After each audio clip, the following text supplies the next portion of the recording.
สถานีวิทยุกระจายเสียงแห่งประเทศไทยจังหวัดลำปางทำการส่งกระจายเสียงในระบบ FM ความถี่ 97 เมกะเฮิรตซ์ จากนี้ไปเชิญติดตามรับฟังรายการสื่อศิลป์ถิ่นล้านนาค่ะคนเมืองหรือเปล่าถ้าเป็นคนเมืองแล้วบ่อู้กับเมืองแล้วจะฮื้อไผมาอู้สื่อสินถิ่นล้านนาสัพเพเหระม่วนงานสันเล่ากับแหวชุติการเหล่าชัยสวทลำปาง FM 97 เมกะเฮิรตซ์ 054 224 556คนเมืองหรือเปล่า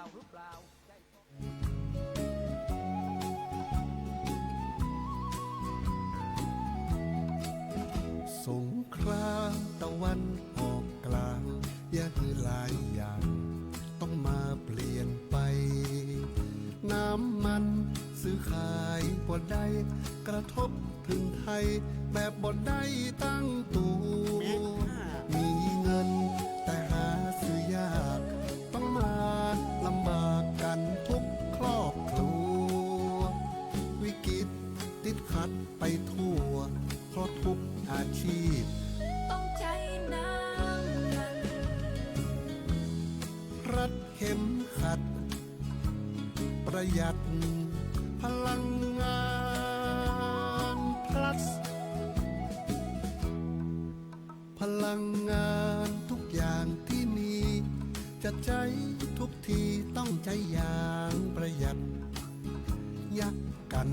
คือหันชัดทั้งราชและรัฐปฏิบัติพร้อมกันนั่งรถ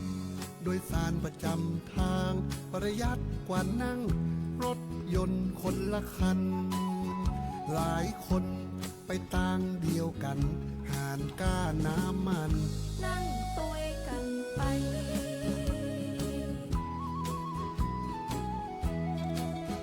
ไปที่ไหนถ้ามันบ่รีบลองปั่นรถถีบเอาก็ดีเหมือนกันรถถีบบอกกินน้ำมันแทนตัวเอานั้นได้ออกกำลังกายไปไกลขี่มอเตอร์ไซค์อยู่บ้านเปิดหน้าต่างไว้คือลมเย็นเข้าได้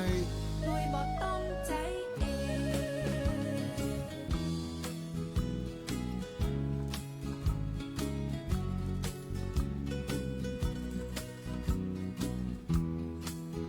เครื่องสูบน้ำถ้าใจน้ำมันเปลี่ยนมาช่วยกันใจกังหันลมยะการแบบเวิร์กฟอร์มโฮมเขาก็นิยมว่าประหยัดได้แน่พลังงานสำคัญต่อชีวิตเขามาช่วยคิดช่วยกันดูแลวิกฤตครั้งนี้จะบ่แย่เอาต้องช่วยกันแก้และเจ้าไทยทุกคนช่วยกันครับ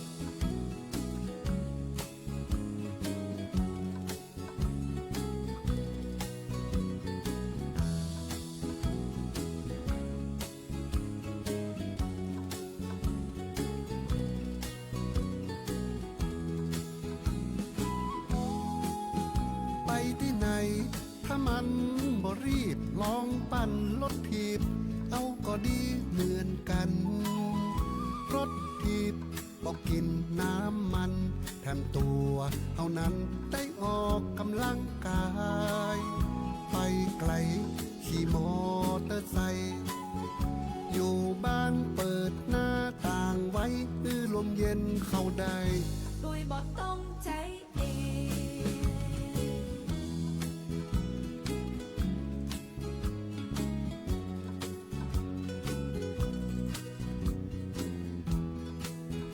เครื่องสูบน้ำถ้าใจน้ำมันเปลี่ยนมาช่วยกันใจกังหันลมยะการแบบเวิร์กฟอร์มโฮมเขาก็นิยมว่าประหยัดได้แน่พลังงานสำคัญต่อชีวิต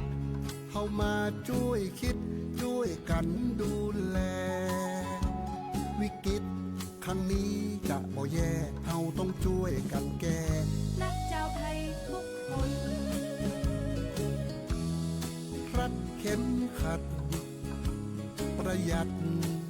พลังงาน plus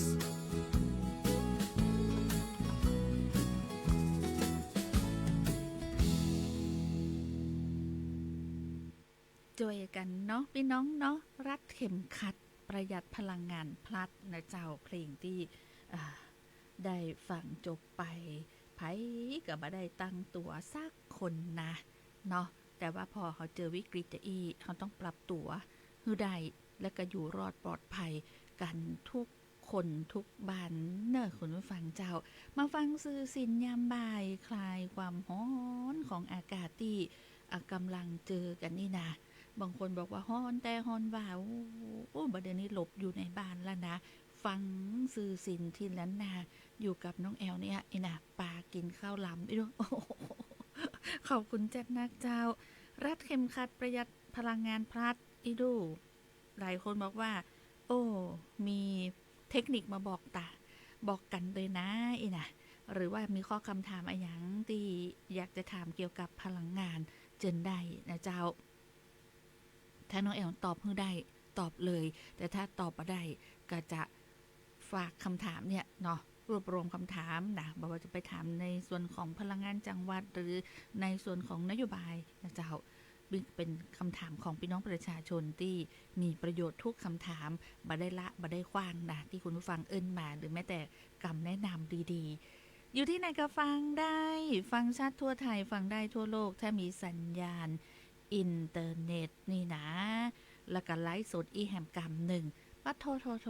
ฟังได้เนอะเน็ตบกระตุกถ้าไผเน็ตแห้งเนี่ยนะแต่ถ้าไผเน็ตอ่อนนี่ก็ยังว่าละคุณผู้ฟังเจ้าฟังสื่อสินได้ฟังก้าวห้ามกำคือตัวนะเป็นอะไรยังตีสมัยก่อนเป็นเกิดอู้กับเปิงเป็นม่วนเนาะบ่าวจิบสาวจิบบ่าวมีก็สาวจิบบ่าวนี่จะมีแต่บ่าวจิบสาวเนาะแล้วก็เวลาที่เขาอูกันเนาะกำฟูกำอูน่ะเป็นกำอูที่ม่วนหูเนาะจะได้คือถึงว่าเจ็บบ่ไม่นะแม่นก็มาเดี๋ยวนี้อยากกินน้ำแบบเปล่าเนอะคุณผู้ฟังเจ้าปะโทอย่างก็พอเพชรเฟซบุ๊กเด้งขึ้นมาต้นแบบเปล่าแล้วกับแบบเปล่าพลูฮ้อนๆในน้ำแบบเปล่าแจ้เย็นๆเนี่ยถ้าจะลำนะต้องเป็นแบบเปล่านุ่มนะแบบเปล่าแก่แบบเปล่าห้าวกับแบบเอาเนอะต้องกินน้ำบดายเป็นว่ามีประโยชน์นะเจ้าแต่หลายคนบอกว่าประเด็นนี้กำลังเตรียมข้าวควบนะมูจักก็ข้าวควบข้าวแคบแม่หน่อยเอาไว้นะเป็นจะได้นะข้าวแคบข้าวควบนะข้าวแคบนี่คือที่มีงานดำๆมันก็ข้าวควบดูที่แผ่นใหญ่ๆอีมันก็อันนี้จะบอกค่อยได้ยินใครที่จะซื้อพีดได้นะเนาะอันเนี้ยต้องไปเซาะเหียนเซาะสูตรละหันเป็นขายนะใกล้จะปีใหม่นี่โอ้ขายเต็มกาดนะบอกว่าจังตักกาดเก้าเจ้าการหัวขัวกาดนะกินเลิกตั้งเปิงปีใหม่นะเนาะข้าวขวบข้าวแคบเนาะเอาย่างไฟมันก็เอาหิงไฟหิงบะจ้างนะย่างบะจ้างกับไหม้ไปเลยนะคุณผู้ฟังเจ้า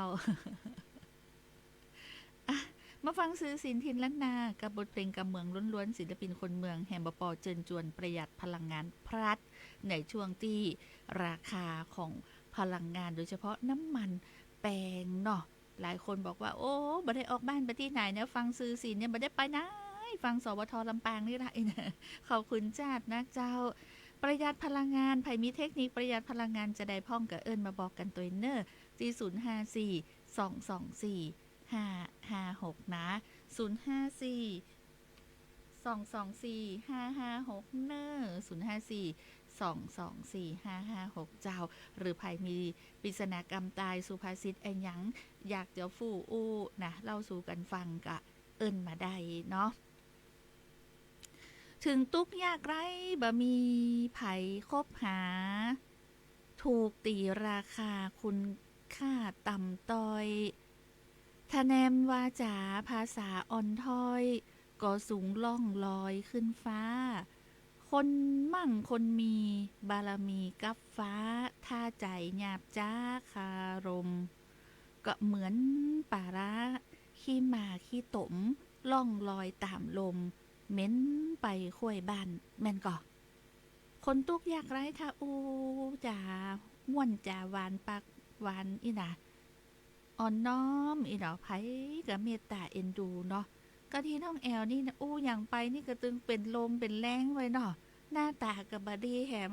ตุ๊กกับตุ๊กละ8,900อีน่ะตุ๊กไผตุ๊กบ่มีไผตามไฟส่องต้องอีน่ะเป็นว่าจะอันอ้าวแล้วต้นงิ้วเป็นจะได้อ่ะน่ะใครเอางิ้วมาแป่งสลีพ่องงิ้วนานี่เป็นจะได้ห้องอาจจะมีหนามนะก่อแต่ว่าเกางิ้วเนี่ยมันมีหนามถ้าดอกมันงามไอตึงจะขึ้นพ่อจะอีกกับปุ้นอากาศผิดศีลข้อ3กะหนามต้นงิ้วโทหันภาพขึ้นมานี่โทหนามนี่ประตุ่มตับตะปุ่มตับปามเปิงเปลี่ยนเปรียบเทียบใน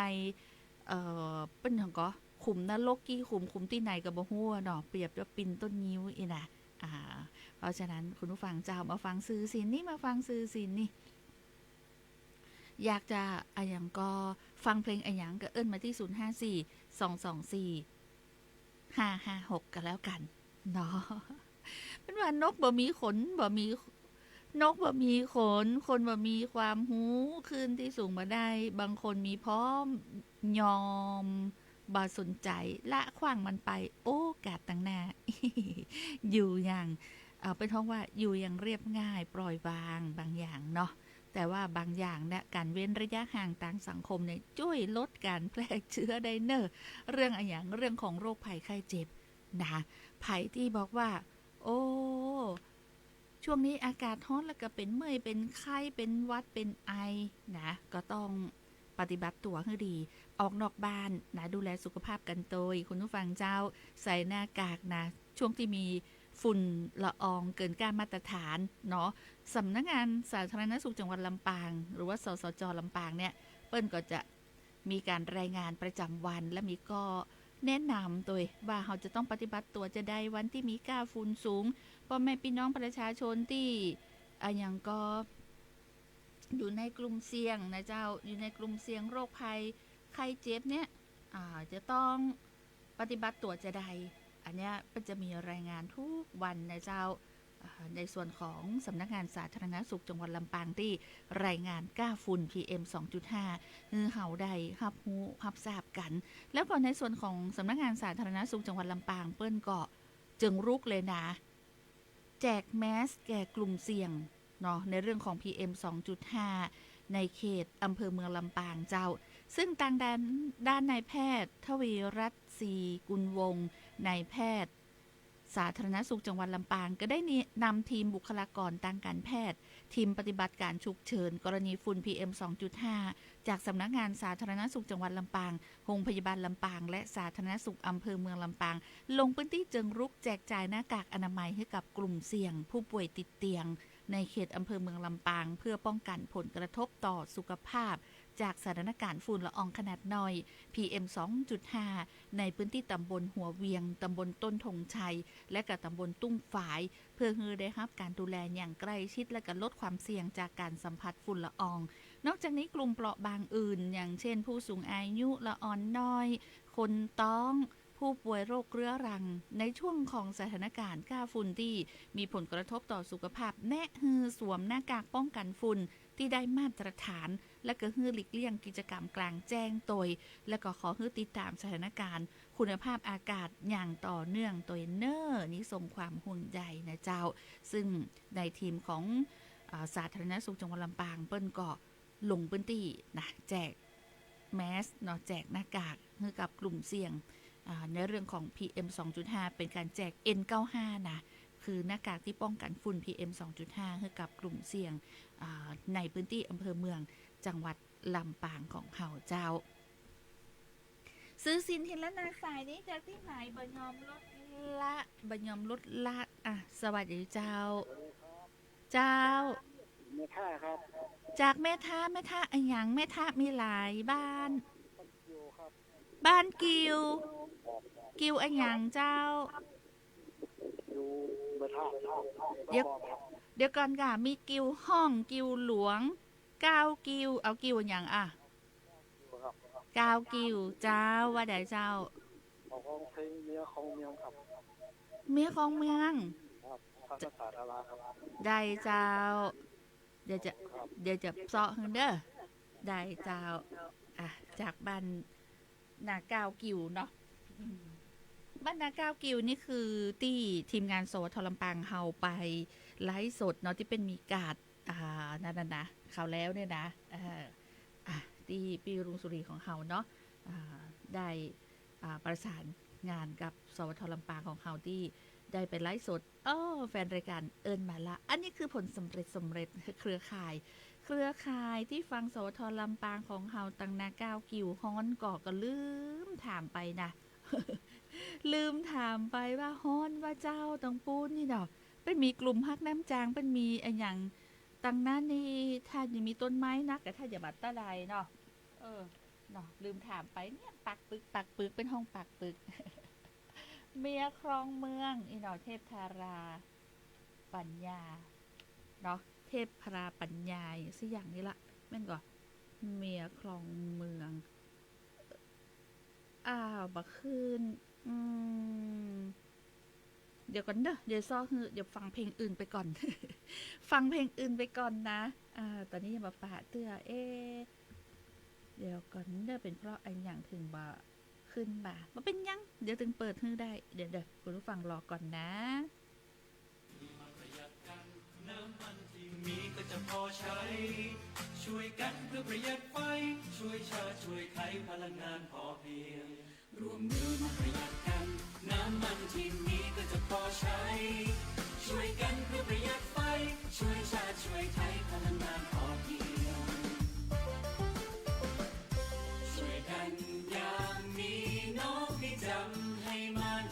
ไม่ฟุ่มเฟือยโดยพลันน้ำมันขึ้นราคาชาติจะรุ่งเรืองไม่สิ้นเปลืองหนักหนาไฟฟ้ามีค่าอย่าใช้เกินจำเป็นร่วมมือมาประหยัดกันน้ำมันที่มีก็จะพอใช้ช่วยกันเพื่อประหยัดไฟช่วยชาติช่วยไทยพลังงานพอเพียงร่วมมือมาประหยัดกันน้ำมันที่มีก็จะพอใช้ช่วยกันเพื่อประหยัดไฟช่วยชาติช่วยไทยพลังงานพอเพียง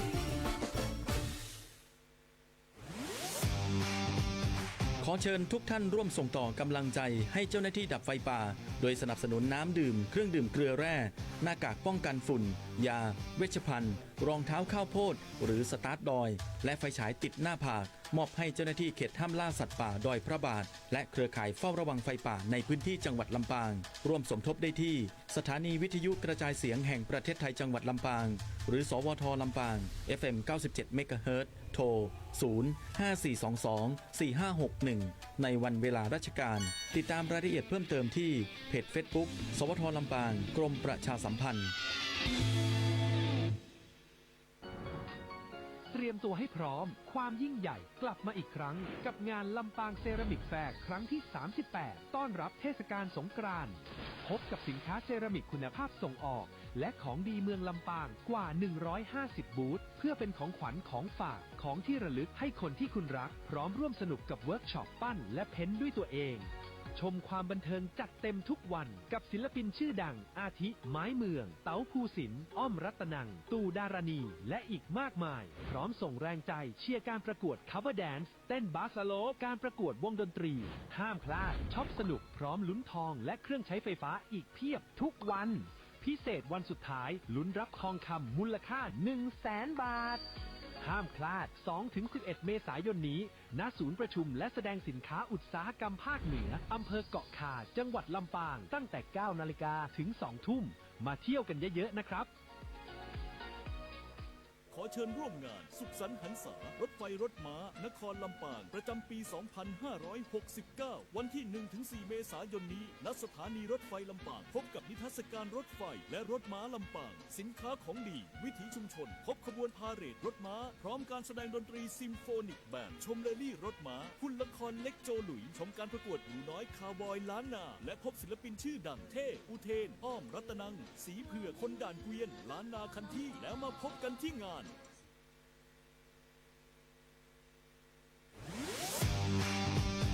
ขอเชิญทุกท่านร่วมส่งต่อกำลังใจให้เจ้าหน้าที่ดับไฟป่าโดยสนับสนุนน้ำดื่มเครื่องดื่มเกลือแร่หน้ากากป้องกันฝุ่นยาเวชภัณฑ์รองเท้าข้าวโพดหรือสตาร์ทดอยและไฟฉายติดหน้าผากมอบให้เจ้าหน้าที่เขตห้ามล่าสัตว์ป่าดอยพระบาทและเครือข่ายเฝ้าระวังไฟป่าในพื้นที่จังหวัดลำปางร่วมสมทบได้ที่สถานีวิทยุกระจายเสียงแห่งประเทศไทยจังหวัดลำปางหรือสวทลำปาง FM 97 เมกะเฮิรตซ์โทร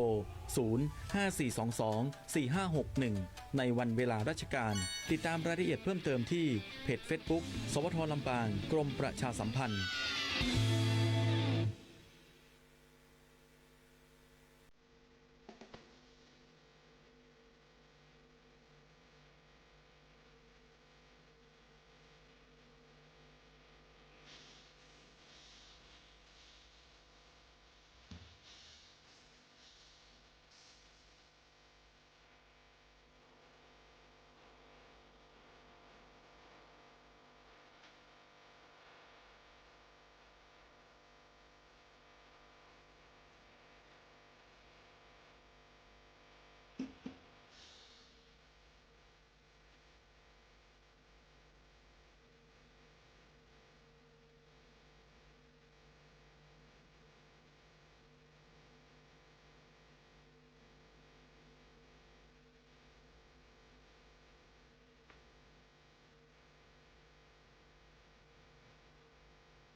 เจ้าตาบอดน้ำใส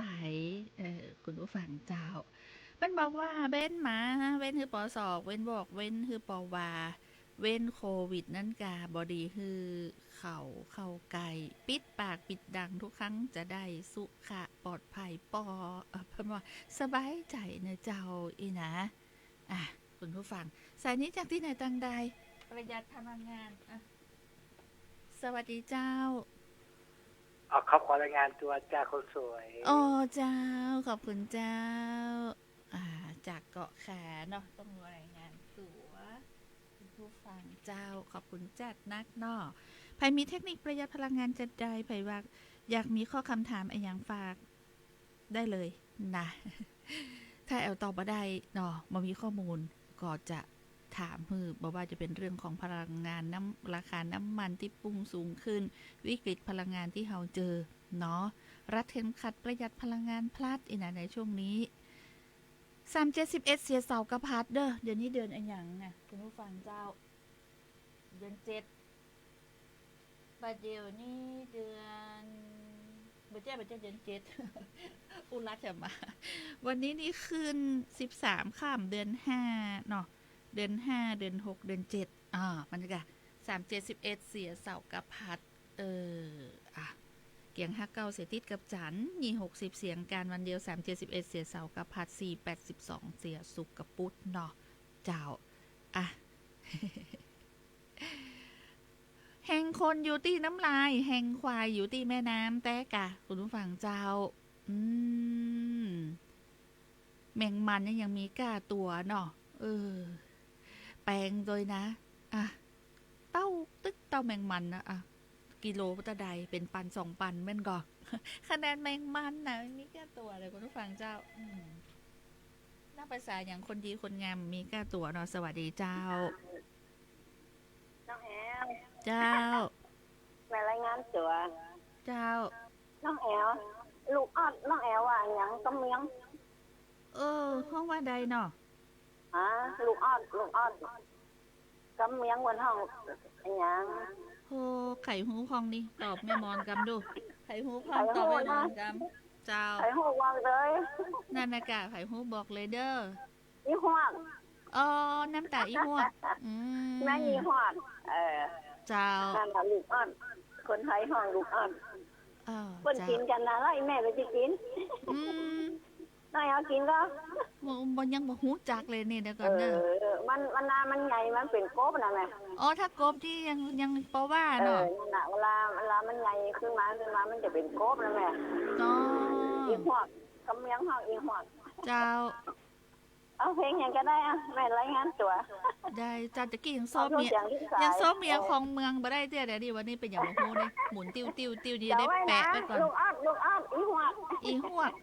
น้ำตาอีหวกปลาซ่อนกับปลาลิ้มเจ้าอีเนอ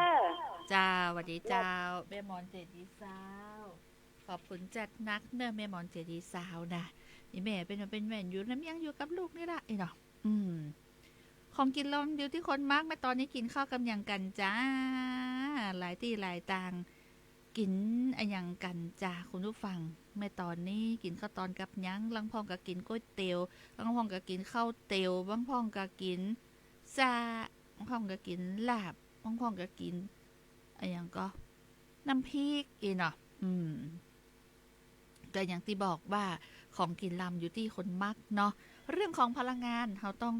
ประหยัดแล้วก็ฮัดเข็มขัดอย่างแน่นตึงเด้อคุณผู้ฟังเจ้าสวัสดีเจ้าสวัสดีเจ้าเหงาแต่เหงาว่าเจ้าคนงาม เจ้าไม่เห็นคนสวยเคยหันน้ำเนาะน่ะกะพูดได้ยังไงว่าเป็นสวยอ่ะเนาะต้องมาดูตัวจริงเจ้าต้องมาดูตัวจริงถ้าไม่กลัวคุณพ่อเขานะคุณพ่อเขาเป็นตำรวจเนอะเจ้าระวังเนอะมาชมลูกเป็นบ่อยๆเนี่ยระวังเนอะเดี๋ยวโดนลูก2น่ะเดี๋ยวโดนลูก2ชมได้ถึงวันเขาเป็นงามยังแก้วนะยังแก้วคนงามนะยายจะงามอยู่แล้วโทษไปไหนไผ่ชาไผ่มะฮูจักนี่ก็แย่แล้ว ถ้าบ่ฮู้จักยายกิ่งแก้วน่ะเดินด้วยกันนี่เขาบ่ชื่อฮู้จักน้องแอวน่ะเขาฮู้จักยายกิ่งแก้วเนาะแน่แล้วโอ้โธ่เจ้าแหมไผจะตาสูงจะอันเหรอนั่นเขาจะพอคนทิพย์ไปแล้วน่ะวันนั่นย้ายให้คนขับรถเอาขวาไปส่งตีสวสเนาะเป็นหญิงอ้วนเท่าแล้วก็ไอเต้ออกมาไอเต้ถามคนไหนย้ายกินแก้วยายก็เลยอู้บ่ออกพอคนเดียวได้อีกอ่ะเจ้ามันนึกว่ามันก็คงคิดว่าย้ายก็เหมือนยังตีชาวบ้านทั้งหลายเนาะบดีบางงามเนาะมันเหมือนที่น้องแอวตั้งนี่เนาะเจ้ายายบอกไทยว่าคนนี้เดี๋ยวบอกน้องแอวนั่นแหละเขาตั้งให้ยายเนาะแต่เจ้าไอ้หนานดิบโทรมาหาน้องก็เห็นบุญต้องโทรเจ้าว่าแล้วยายตัวแล้วยายก็น้องหนิงตัวเจ้าว่าจะได้ป้าคือยายกินแก้วคนงานสวทจินเนอร์นะเปิดลักฟังอยู่เนอร์นะยายถามว่าโอ้โหเห็นเนาะว่าเปิดลักฟังนี่เดี๋ยวยายจะโทรเลย3 โมงเนี่ยเดี๋ยวแซวอีกวันนี้นะน้องเนาะยายออกไปข้างนอกมาน่ะนี่ยายกลัวบัดฉันยังได้จำเกินชั่วโมงน่ะเจ้าไปซื้อครัวซื้ออย่างโอ้ม่วนจะซื้อข้าวเตี๋ยวกินแล้วจะซื้อข้าวเตี๋ยวที่ข้านซื้อบัดตันน่ะฟังโอ้เจ้าได้กลุ่มตันฟังเจ้าแต่ยังไม่ได้ไปแวะแห่งตีนะกรุงไทยก็ไม่ได้ไปนะถ้าได้ไปนี่มันได้มาง่ายอ่ะได้มาง่ายอ่ะเจ้าหายกัดอกละอยากกินแก้วหายกัดอกแล้วอยากกินแก้วขอบคุณแฟนรายการขอบคุณคุณผู้ฟังต่างบ้านนะเจ้าที่ฟังสวทลำปางที่ฟังสปอร์ตที่เจอจวนบริจาคสิ่งของช่วยเจ้าหน้าที่ชุดดับไฟป่านะเจ้าที่เอามาบริจาคสวทลำปางโอ้ลืมแฟ้มเข้ามาว่ารายชื่อที่มาบริจาคเนาะอ่านตรงว่านตึงวันลืมฟังเข้ามาในห้องขอบคุณเจ้าถึงแม้ว่าวันนี้ไม่ได้อ่านเตื้อแต่ว่าขอบคุณทุกท่านเลยที่นำน้ำดื่มสิ่งของมาบริจาคที่สวทลำปางให้กับชุดดับไฟป่าในพื้นที่จังหวัดลำปางของเฮาเจ้าเดี๋ยวเฮาก็จะนำสิ่งของที่คุณผู้ฟังมาบริจาคเนี่ยส่งต่อให้กับเจ้าหน้าที่ชุดดับไฟป่าต่อไปขอบพระคุณน้ำจิตน้ำใจยังมาบริจาคได้อยู่นะเจ้าเรื่อยๆนะมาได้ที่สวทบางคนเป็นที่สวทนี่ไปสะดวกไปกันเลยมาบริจาคตีนี้พอได้ยินเสียงสปอร์ตต่ออันนะเสียงสปอร์ตที่เป็นเสียงเบาน้อยนี่นะเป็นอย่างบอกเสียงสปอร์ตคนที่อู้สปอร์ตนี่ที่เป็นเสียงประจายรอๆเนี่ยหน้าตาไม่เป็นจะได้น่ะโอ้คุณผู้ฟังบัดเจอเป็นลักมอบเป็นลักมอบปุ้นเป็นกัวหันนะ เจ้าของเสียงสปอร์ตเนี่ยลักมอบเลยช่วงนี้มีคนมาพอตัวนักนะไอคนนี้นะนี่ที่มานี่ย้อนฟังสปอร์ตสวทลำปางที่เจิญจวนอย่างก็บริจาคสิ่งของช่วยเหลือไฟป่าน้ำดื่มเครื่องดื่มเกลือแร่รองเท้าข้าวโพดนะเจ้าเนี่ยย้อนฟังสวทลำปางนี่ก็ขอบพระคุณจ้านักนะเจ้าทุกท่านเนาะบางครั้งก็ได้เอ่ยชื่อพ่องบ่ได้เอ่ยชื่อพ่องนี่ก็ต้องขอสู่แม่ตัวนะในช่วงนี้นายกรัฐมนตรีนะเจ้าก็ห่วงเรื่องของ PM 2.5 ภาคเหนือของเฮาเนี่ยสั่ง17ในส่วนของ17จังหวัดเนี่ยยกระดับมาตรการเร่งด่วนป้องกันสุขภาพพี่น้องประชาชนซึ่งขณะนี้สถานการณ์ฝุ่น PM 2.5 ในหลายพื้นที่ภาคเหนือนั้นยังเกินก้านมาตรฐานและกระส่งผลกระทบต่อสุขภาพอย่างต่อเนื่องซึ่งต่างท่านนายกรัฐมนตรีนายอนุทินชาญวิรากูลก็ได้สั่งการให้ต่างผู้ว่า17จังหวัดเร่งยกระดับมาตรการทุกด้านเร่งดับไฟป่าใช้อากาศยานหรือว่าโดรนเข้าพื้นที่เสี่ยงคุมเข้มกันเผา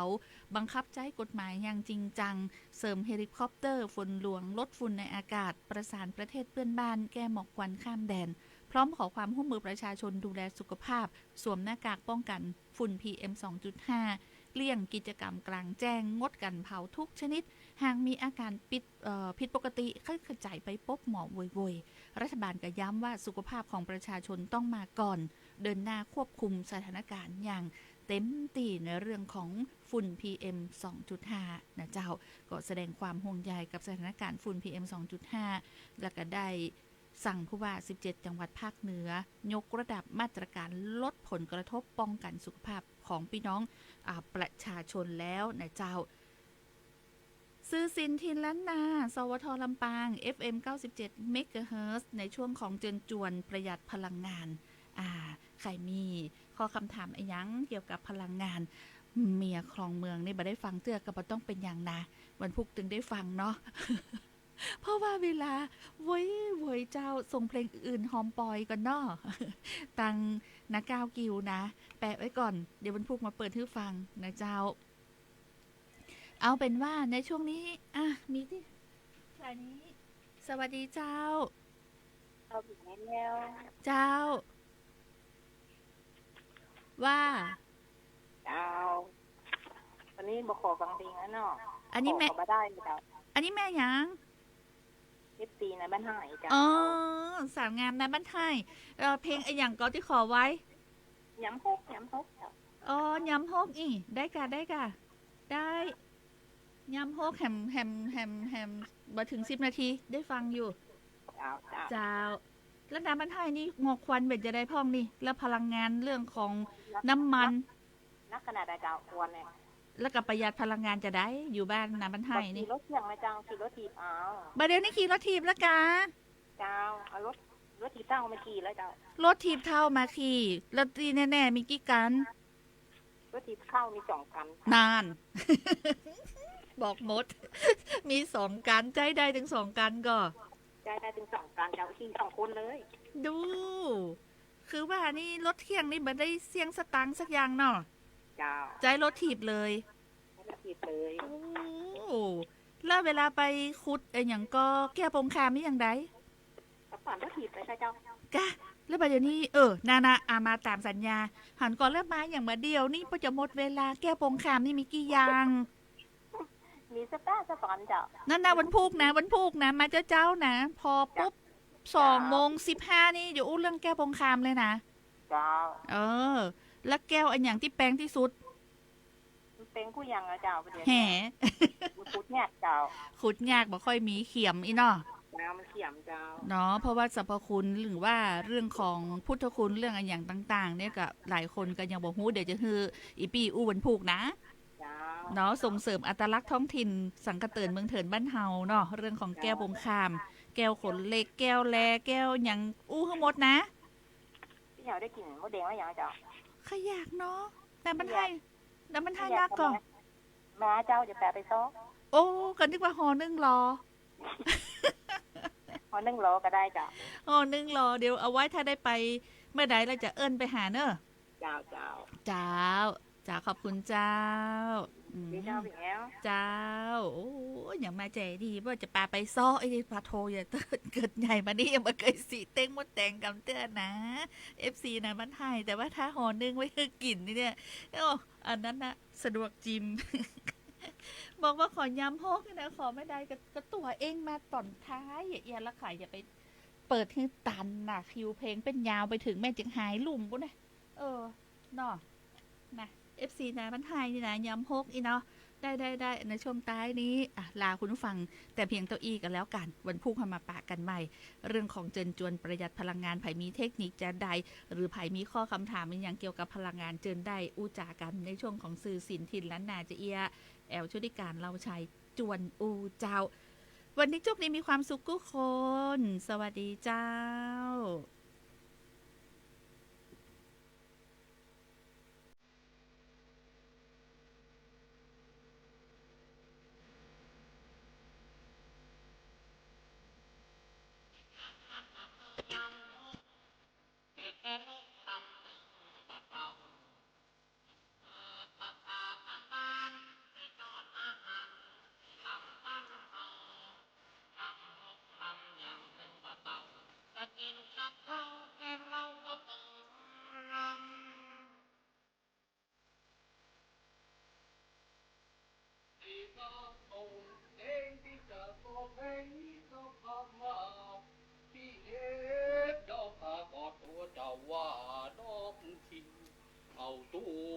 เขาเองนี่ก็เอาคิง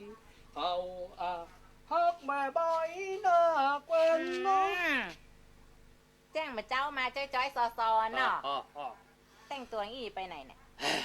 จะกินข้าวไงใส่เสื้อใหม่ตัวเอ๊ะฮะกูก็ว่าวันนี้ ควายของผัวอินแล้วมันเกิดข้าจะไปกินยำหก จะไปกินยำฮอกโอ้แล้วน้ำพริกป่าเราสูค่าต่ำน้ำพริกป่าจาดเหมาะไว้คือสูห้า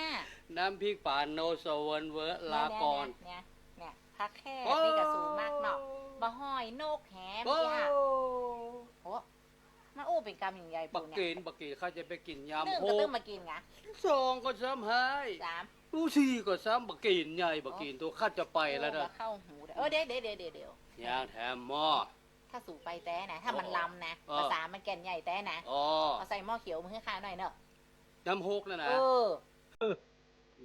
ปองไหนเน้อปองล้ำเป็นกรรมอย่างใดน่ะโอ้